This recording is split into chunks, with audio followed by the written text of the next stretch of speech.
জনগণ অংশগ্রহণ করেছে, সেই জনগণের মধ্যে নারী ছিল কি? ছিল, নারী ছিল ভোটার হিসাবে।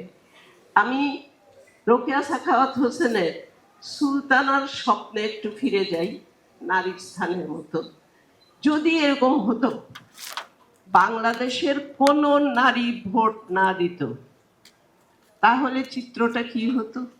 ইলেকশন কমিশনও বিপদে পড়তেন, সংখ্যা দেখাতে পারতেন না।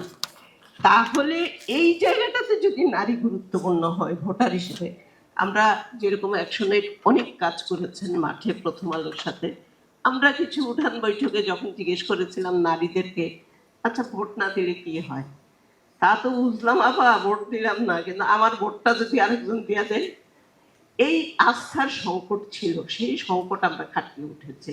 কিন্তু আরেকটা জায়গায় নারীকে নারীর আসনে বসিয়ে রেখেছি, মর্যাদার আসনে দিতে পারিনি। মার্চ মাস স্বাধীনতার মাস আমাদের, এই স্বাধীনতার মূল মন্ত্রটা ছিল, কিন্তু মতিভাই বসে আছেন তখন আমাদের যে মূল মন্ত্র, যেটা বাংলাদেশের জন্ম হয়েছিল, সমতা, ন্যায্যতা, মানবিক মর্যাদা, এই তিনটা থেকেই তো নারী কি করে যেন বাদ পড়ে গেছে।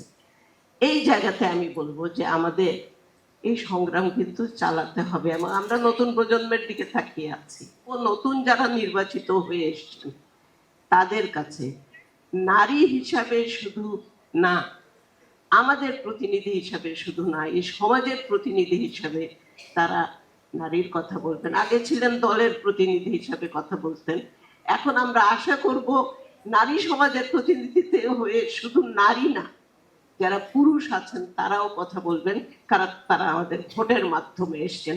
আমরা ভোট না দিলে তারা আসতে